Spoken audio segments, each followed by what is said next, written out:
Welcome to Rethink, the Financial Advisor Podcast. My name is Adam Holtz.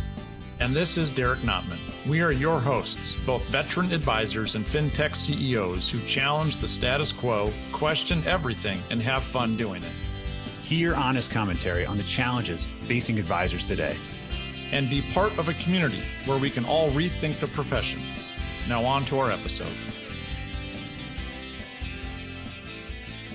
Adam, what is the convenience economy and why should advisors care?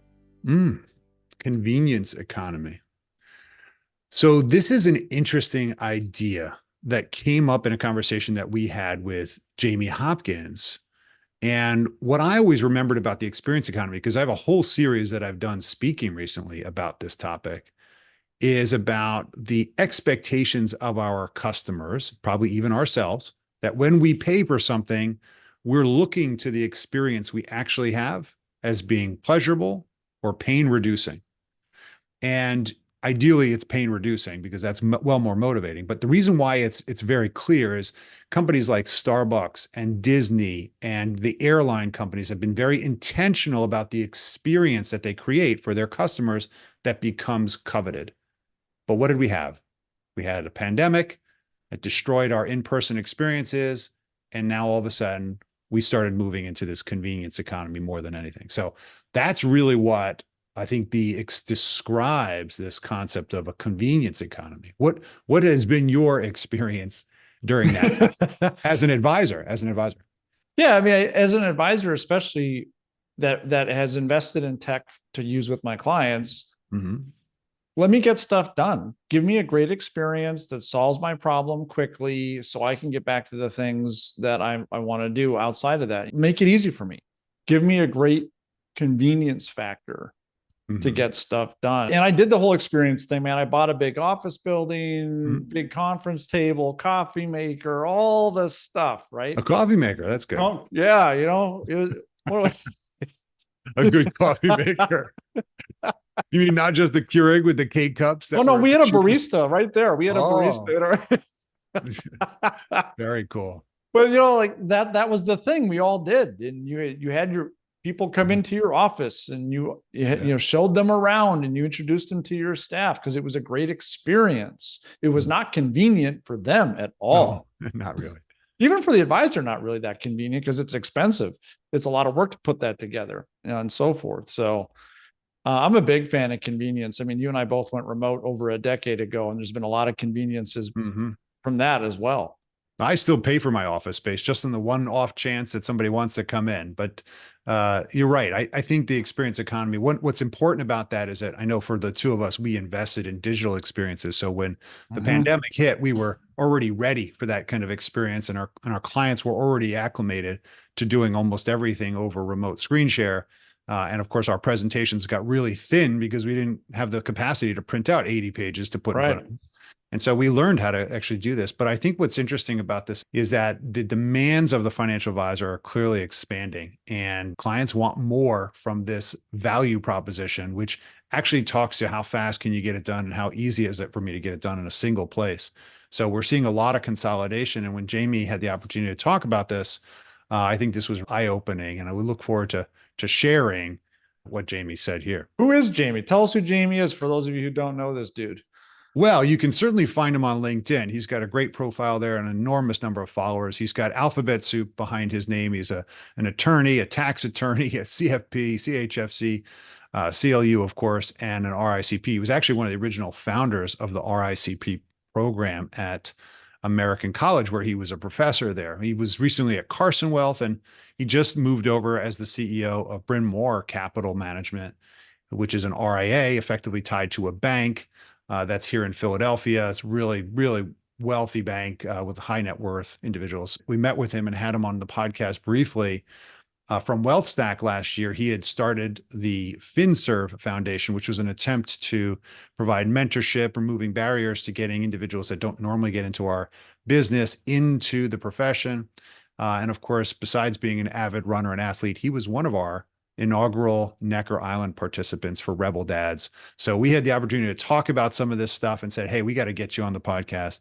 So that's who Jamie is, just an unbelievable spirit. And I think you'll appreciate his energy here. Definitely. He's a great guy. I'm looking forward to hearing what he has to say. Let's jump into it.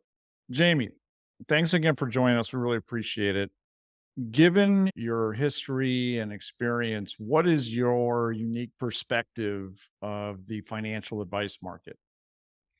Yeah, thanks for having me on, Derek. Adam, good to see you, my friend. And yeah, one of the things I've been really kind of kicking around lately about the industry is just how much of a strategic convergence we've had. And this is gonna, sound a little dismissive of all the firms that think they're unique, but I think firms look more alike today than they ever have since I've been in this business. The tech stacks have gotten more similar. The marketing websites pretty much all look the same, even though a lot of the boats have come off of them. You know, they look the same. I don't see a lot of differentiation in the services. I mean, it comes down to the individuals connecting with clients today. But when you're looking at the firms, they look more alike than they ever have in this industry. Even some of the silos between, insurance and investment management, broker dealers, independent RIAs, it's really hard for me to tell the difference anymore on where somebody sits. And I think that's one of the biggest changes. But what happens to industry when they all converge to one spot? People find ways to get away from that. So that's what I see is coming next, or who's going to differentiate out of this just strategic convergence. That's interesting because I think we're seeing that as well. Everybody's trying to adopt the tech. They're all using the same kind of technology. It's really hard to differentiate, and we're glad to see that there's been a big initiative towards the human role in advice delivery these days. So, what do you think is the missing opportunity then that advisors are just not addressing? Well, I think the missing opportunity is people aren't unique from the person sitting next to them. That, you look out here, I'm in Philadelphia area too, like you, Adam, and you drive down the main line, which is this road that runs outside of Philadelphia. You'll pass 50 wealth firms and they all say they basically do the same thing, investments and advice. And they probably are using one of two to three technology platforms that the other three are using. They don't have very many differentiated services. Now, the human advice aspect, I think that can be differentiated service. I also think, while more firms are doing this, tax planning is one. If you look at one of the biggest gaps between what clients are saying they want and what they're receiving is that ability to file taxes and do tax planning. The other two, actually, the single biggest gap, Samantha Russell shares that chart a lot on the biggest gaps. If you actually look, the two biggest gaps are estate planning with trust services and banking services. That's because everybody broke away from all these more historic institutions that used to serve in that capacity. RIAs, somebody told me 6% of RIAs have access to banking services today. So 94% of them can't compete in that market. Well, that's a big gap for clients. So do you steer into that? Where I am today, it's trustee services. And what I realize when I talk to advisors, most advisors don't understand trusts very well anymore. If you think about CFP world, they don't teach a lot on trust. I mean, you get a very cursory overview. You don't know how to use delegated versus directed trust. I think there's a huge opportunity to say, what are those pieces I want to add to my firm when I look at what clients are looking for? Is it tax filing? Is it trust services? Is it creating a relationship on the banking side? Right. You saw Apple try to do that this past year. They tried to get in that market. And I think that's a disruptive space moving forward. Interesting how you talk about how all these firms look the same, and we've had this convergence, and now there's opportunities for sure. If I'm an advisor listening to this conversation right now, what are two, three things that maybe I can do to address this opportunity that's right in front of us? Yeah, don't start with the client. Is figure out what your clients want, what they need. I think a lot of advisors assume, wrongfully so, that they're taking full care of their clients. I remember meeting with one of the large custodians back in the day, and their gauge was that most advisors working with them had somewhere between 20 to 30% of the client's wallet share. And they had a very good view of the client's total assets. And they said, we get advisors that walk in here and tell us, oh, we have 100% of our clients' wallet share. They're looking on the back end saying, well, I could show to you that we're holding 30% more than you are. And you just don't have that. So there's a lot of assumption that you're working with the client, you're doing planning, you've captured everything. It's just not the case. I mean, it's one of the things that Asset Map has been able to show over the years too, right? There's these other things out there you probably do not have yet. And then figure out what services do they want. Some clients are going to want that one-stop shop where, hey, look, do my tax filing for me. My CPA retired. I don't have another option anymore. I also think we're entering in a convenience economy. You've heard a lot of people probably talk about that in the last 2 years. We very briefly, I don't know how short of a time period it feels like it was now, went into the experience economy and everything was going to be an experience. And really, COVID kind of shut down experience economy like overnight. It was like, best of luck. Don't come in my office. I don't care what the walls look like anymore. People were thinking about like the stuff they put on their shelves and giving cookies out. And then nobody comes in anymore. And like that went away. And so they're not paying for that experience. They're paying for something else. And I really do believe that, when I think about my money, I want to be able to move it seamlessly within one organization or out of that organization if I need to. And so if I'm thinking about my experience, like I want to be able to sit there in 1 year, be like, you know what, I do want you to file my taxes and hit a button. And then you start generating my tax return for me. So I think that's, when I look at opportunity, how do you steer into the convenience economy, understand your clients, what they're looking for? I don't think RIAs and advisors should try to solve all of those problems. So I think you need to, right, as you talk about in any world, right? Do you buy it? Do you build it? Do you partner? Right. So you have to figure those out. Some of those might just be referrals, like estate planning attorneys. You're not going to go hire an estate planning attorney, set up a law firm, and start writing documents, most situations. You find your network, you refer out. Banking services, trust services.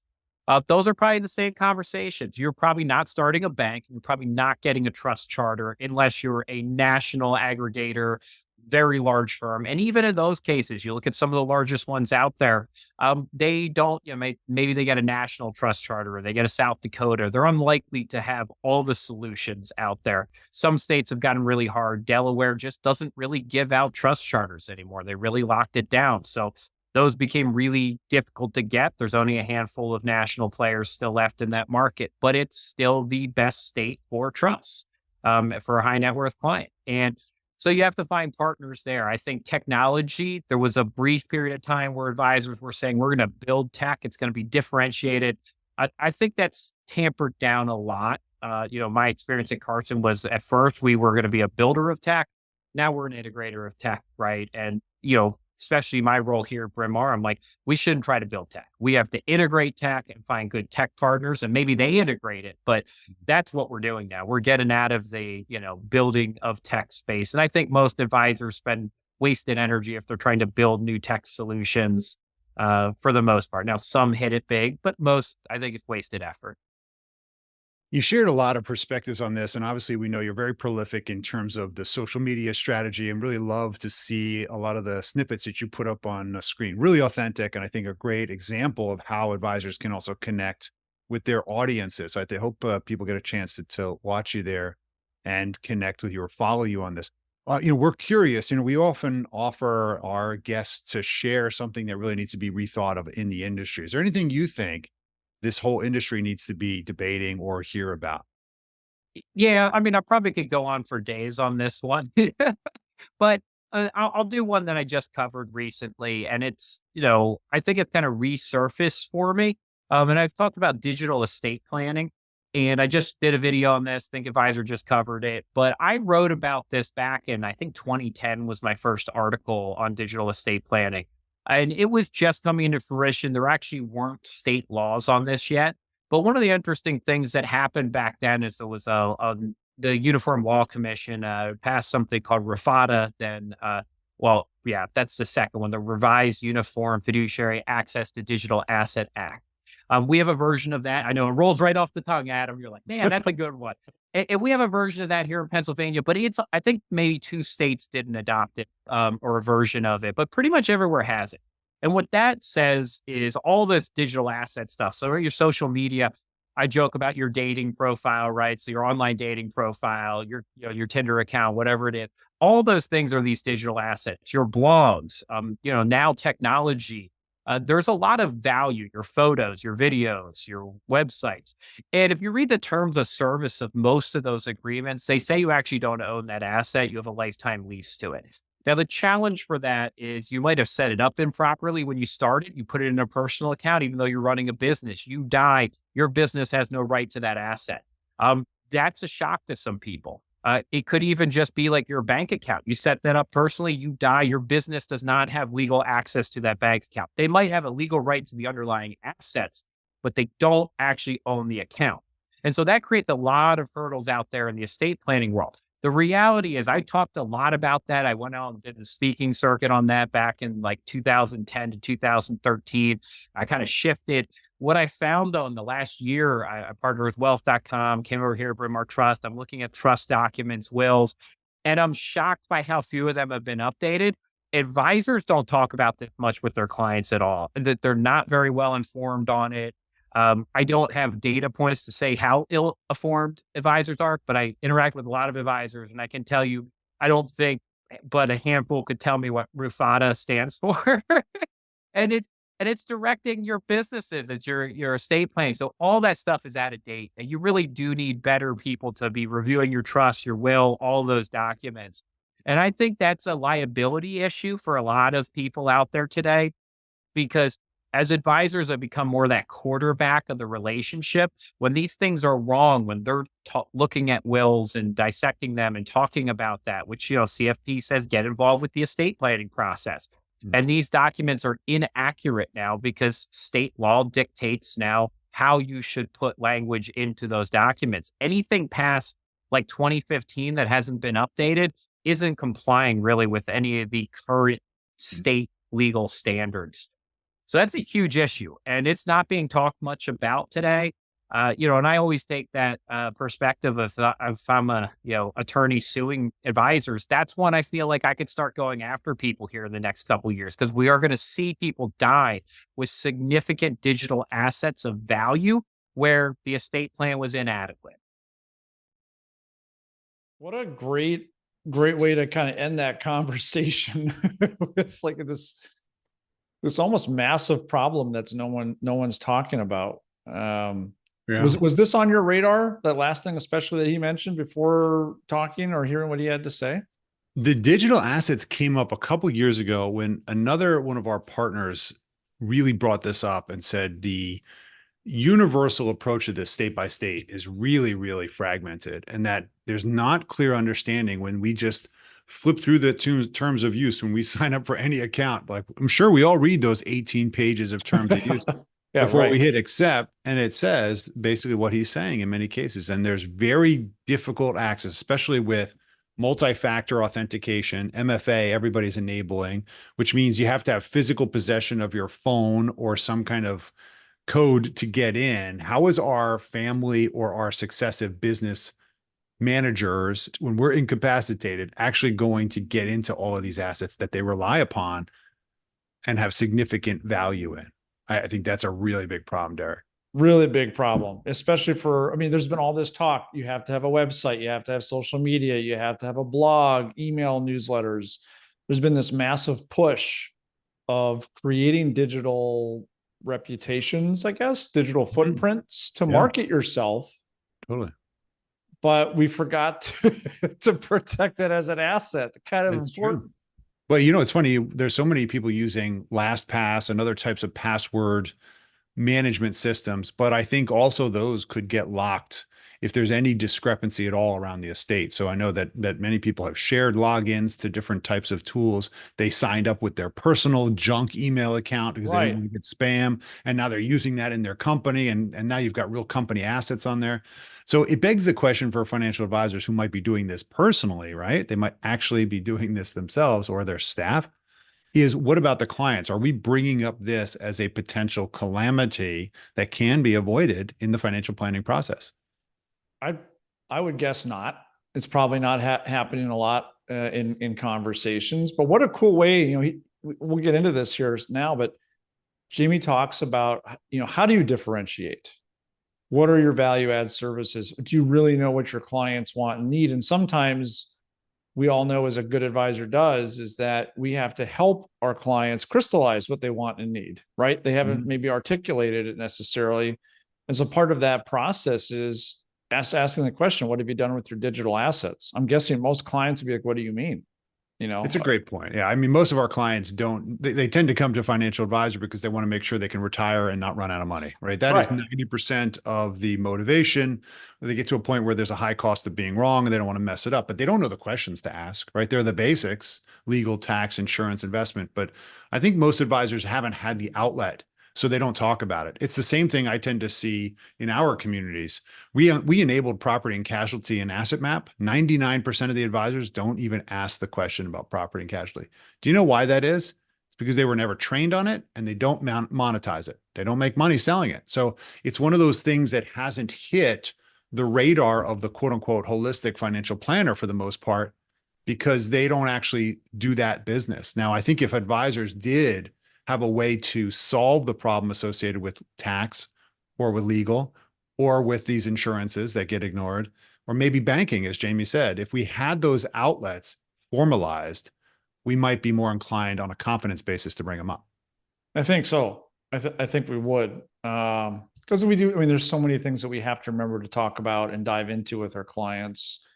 You know, though, like if a client comes to you with the retirement question or college planning or whatever it is, obviously you're going to help them with that, but they're not going to maybe necessarily remember you oohing and awing them by answering the question they came to you with. Right. But if you say as part of that conversation, oh, by the way, what have you done about your digital assets? Now you are providing value. Now you are differentiating and probably not talking about what the other potential advisors that are interviewing are bringing up. And people are always looking for what comes with this relationship. Like, I know I'm going to get retirement planning, but what else are you going to do for me? How are you going to sweeten this? How are you going to, you know, are you bringing bread to the table before I have my steak? You know, are you going to give me the little extras that I'm looking for that are going to make this a memorable experience? Yeah. Maybe Well, this is one of them. Sorry, you bring up an interesting point, because being thoughtful to what people's needs are before they even express those needs is a classic move of empathy that we know advisors are usually generally aware of. But I think it's interesting. You just brought up a challenge, which is, I know on the asset map, we don't generally tend to put digital assets as an asset, so it doesn't get brought up. What if we were to start putting that on our calendars, on our agendas, on our financial planning platforms, and saying, by the way, what's the plan with the digital asset? Is there an exit plan here that makes sense, is documented, and it's not going to cause a total mess? And what is the fallout to an advisor who doesn't bring that up? And now the beneficiaries are saying, wait a minute, you didn't protect dad's Bitcoin account. You didn't mention that he needs to have a wallet that has some kind of back end security that can get to, so the beneficiaries can get to it. I mean, there's a lot of people that have lost true digital assets, NFTs, cryptocurrencies. Oh yeah. Cause yeah, it's advisor gone. doesn't know what, does the advisor know what to do with it? No, it doesn't bring it up because it doesn't typically do those things. But he doesn't need to, as long as it's there. I mean, think about it. If I'm looking at my asset map in this example, and now there's a section that has whether it's crypto or it could be social media accounts, or like, so a lot of people are using Substack. I have clients that make quite a bit of money every year off of Substack subscriptions. That's a digital asset. Why would it's like a paid email newsletter? Oh, no kidding. Yeah. So why is that not, like, shouldn't that be listed? It's an asset, right? It's true. It should be. It's and it should be on there, because if something happens to you and now we don't know it's an asset, or we don't know how to access it. So there's, interesting. Yeah. So there's I think that would be pretty cool to see on an asset map type of thing, and talk about a value add conversation and getting truly comprehensive. And as Jamie says, really getting to know your clients. That's huge. Like, I've got this LinkedIn thing that I'm doing, and I'm starting to wonder, like, that's worth something, but like, where is that listed? How does someone get access to it? So true. So true. Well, I mean, there's a couple of things that I thought he brought up, which were really, really important. And I thought the point about differentiation is becoming clearer and clearer. I think advisors have been, I don't want to say ignorant to this stuff, but basically, I guess ignoring is the same thing. What's a nicer word for that? Right. What's a nicer word for ignorance? Well, what I'm trying to get at, Derek, is that I think most advisors are really, we'll call it, resting on their laurels, that they've been delivering enough value and relationship and performance in some regard, or good enough performance with some level of transparency. And the client really basically puts a lot of the weight on the relationship currency that they have with the advisor, and doesn't necessarily question the values and services that have been provided, because, they have a relationship. It goes way beyond a delivery of service. The big reckoning, of course, we all know about is about to happen in this wealth transfer, not only between generation 1 to 2, but really generation 1 to spouse who's not been involved and doesn't have the relationship currency, and their kids have relationship with a direct robo or some kind of, outlet that's going to deliver more value per cost. So I think we're really seeing the need to deliver these kinds of services so that we create stickiness. No question. It makes me think of a client I had, and an analogy here. So I had a client years ago who owned the old school video rental store. Okay, you walked in, you rented your VHS or your DVD, and for years they were killing it. Mm-hmm. But they went out of business because of the Netflix type of situations. People still wanted to watch movies, but how they interacted, and no matter how close those relationships were with this business owner, people like convenience. And Jamie talks about the convenience economy that we have now. And so you can still have the great relationship, but maybe you should add some convenience and update your entire, way of doing business. Otherwise, you might be one of those is left to history because of this convergence that he's talking about. It's true. And many advisors, I don't think really care so much because they're going to retire and they're going to either monetize or sell their business, and they're going to move on. But the reality is we need to start thinking, if we're going to actually pretend to do 20-year plans for our clients and what their burn down is going to look like and where the money's going to come from. And hey, that's financial planning today, is that massive retirement analysis. What's your role? When do you exit that plan? Are you exiting at their age 74? Are you going to be still involved when they're 82? And if this is really going to be a cohesive plan, you got to seriously think about who is the succession of their tour guide when you decide to retire. That should be a conversation we should be having with our clients, because there is a risk that there's a driverless bus at the time that they're 85, and now they got to go find another relationship. Is that really looking out for their best interests on the entire journey? I don't think so. No. We have to contemplate that one too. Well, here's a question. And this actually goes back to a post that and some interaction I had with Samantha Russell and some interesting data that she put out there on LinkedIn. Mm-hmm. And you mentioned this just now, if advisors are resting on their laurels, and we keep saying, oh, this great wealth transfer over the next 20 years. If I'm in my mid 40s or older as an advisor, do I really care? Because by the time this wealth transfer really gets underway and everything's happening, I'm really about ready to retire anyways. So do I care? I don't know. Like, do I have a fiduciary duty to care? I don't know. I mean, and maybe I just want to keep playing golf and not make changes because I like my laurels. but maybe the opportunity is I'll at least bring in a younger advisor, so there's some kind of succession or continuity plan that you can help your clients with. I don't know. That's a tough one though, Adam, because if I'm 50 years old and I'm out in the next 10, 15 years. Yeah, but I mean, but isn't the argument that most advisors make that we're thinking about the best interest of our clients? Well, they do all day long, but then show me your actions. And if the average age of an advisor is in the 50s and we're not doing all the things we're talking about, what did you say on one of our other ones? Show me where your money goes and I'll tell you what's important to you, Yeah. Show me your balance sheet. I'll tell you what's important to you. Yeah. Or your budget or your income statement or anything, or your calendar, actually, I'll tell you, right? That's what Richard said, right? So I think that, where you're spending your time, money is clearly indicative of what you're investing in, what you care about, actively or passively. And I think that that's an interesting question to ask ourselves. What are some other things that you picked up from Jamie's talk before we get to takeaways? Well, I liked that he was talking about the top 3 things that clients are looking for today. And part of that is this convenience over experience economy, but specifically he mentioned about tax planning, which is interesting because we just had Bill Harris on a couple months ago, talked all about that. And then estate planning with trust services and banking services. And this is stuff that Samantha Russell, actually, who's also been on our podcast, has published about.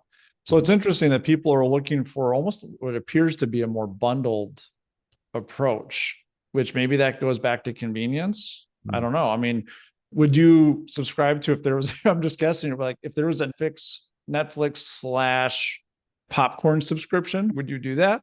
You mean just to get popcorn? Yeah, right. Like bundle it. Like I want both. If I can get it in one place instead of 2. That would be pretty interesting. You mean like right? watch when you hit Netflix, it says, "Would you like popcorn?" by the intermission, and somebody from Grubhub just delivers it. Think Is that about it, right? Yeah. kind of an interesting idea? We should probably I don't think copyright that or that's not gonna. something. I don't think that's gonna work. I think I'm just gonna go in my. I'm gonna hit the pause button. I'm gonna go to my right. pantry and put this in the microwave, and I'm gonna have the popcorn I want. Maybe that's a bad example, but you understand, Yeah, like I I thought get that it. was really interesting that people are looking for these things that are tangential to the work Yeah. that we tend to do. We don't talk a lot about though. I think I'm pretty much convinced myself listening to this conversation that advisors won't talk about it until they can monetize it. And when they Yep. monetize it and they know there's a reason for them to talk about it from a business standpoint, then they will start talking about it All day with long. fervor, right? And all of a sudden now going to be like all on it. And it may not actually be monetized from the form of referrals. Let's say if I refer to a bank or take a rev share back from some other professional, maybe it's just by charging a fee and say, in the fee, we are going to talk about these 8 things that I don't typically, let's say, monetize in Yeah. the business. Increase And your financial planning yeah, charge, but that's right. show the other things you're going to do that no one else is talking about. Exactly. And I know several advisors that have moved to this and have been doing it for years and charge that tends to be in the higher net worth market that tends to afford it. And I'll spend another 5 to 10,000 a year to have a financial coach consultant actually ask me these questions and expose where I can, hit the ball better. And I think that even when I'm a great player, I want to know exactly I can make one small little change to my stance in sports or otherwise that can just affect my game with a huge magnitude. And I think that we're seeing, I would think we'd see even more interest in this on the financial planning side. And so it's an opportunity for advisors to actually sell these services or sell the awareness or coaching. While providing all that extra value people are looking for Yeah, at the same time. It's absolutely. pretty slick. Yeah. Absolutely. Anything else that Jamie mentioned that struck you as interesting? I thought it was interesting. He made the comment, now that he's part of a bank and he has a relationship with a bank as a CEO of their RIA, it is true. A lot of financial advisors have no relationship to a bank unless you're part of a wirehouse that has a connectivity to a bank. And what that basically means is that you don't have lending services typically, unless there's some outlet for it. You can't securitize portfolios easily unless you have some connection to a bank. Mortgages is always a question. So it's true. There's a huge financial pillar that is part of our institutions: legal, tax, insurance, investment, and banking. And a lot of financial advisors don't actually have a formal relationship. So I thought that was interesting because we obviously, a lot of banks get into the greater wealth management space more and more. Begs the question, why doesn't every financial advisor have a relationship with a bank?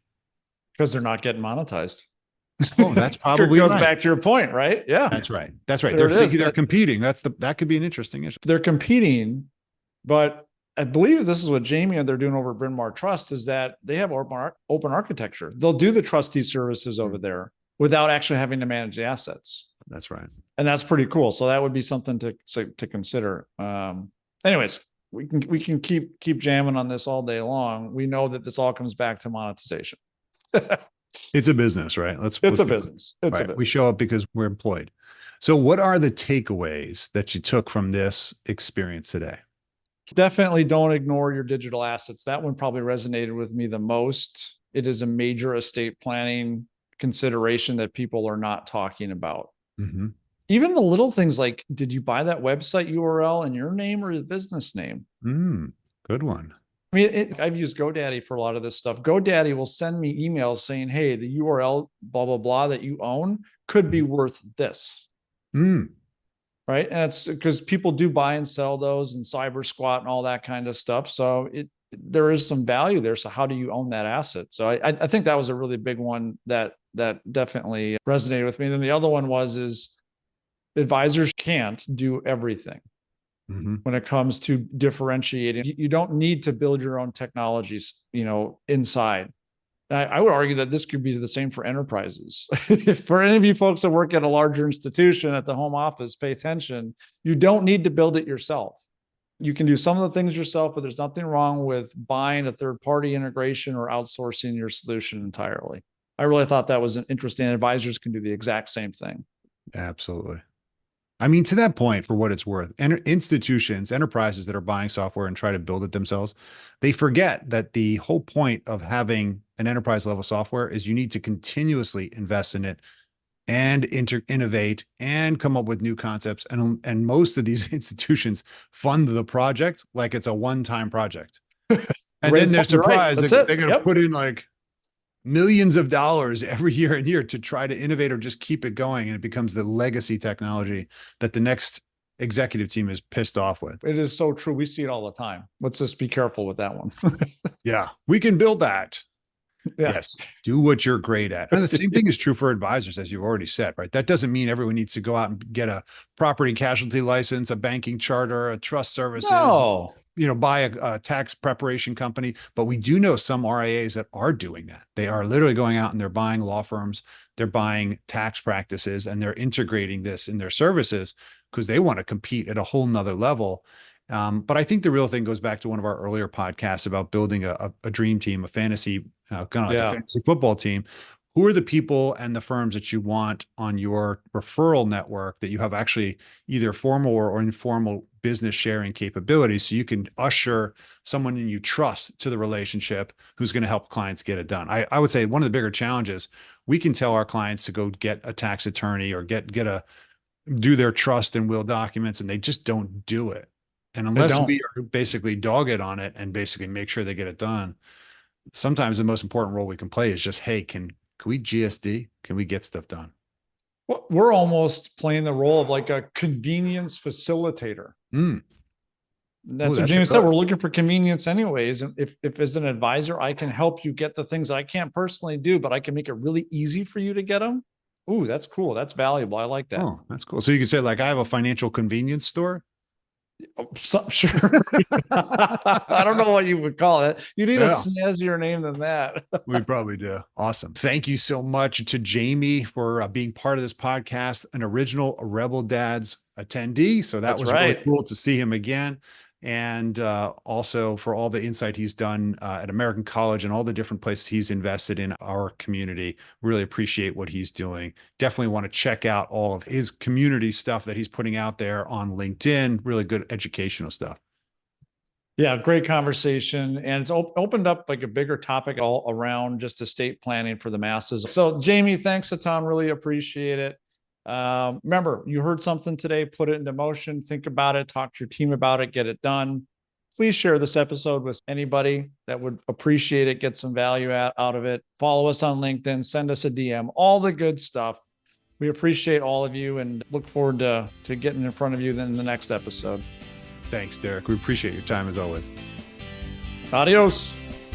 Thank you for listening to Rethink, the Financial Advisor Podcast with Holt and Notman. Be sure to subscribe now and join the ongoing conversation.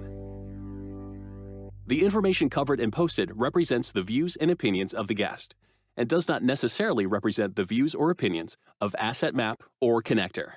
The content has been made available for informational and educational purposes only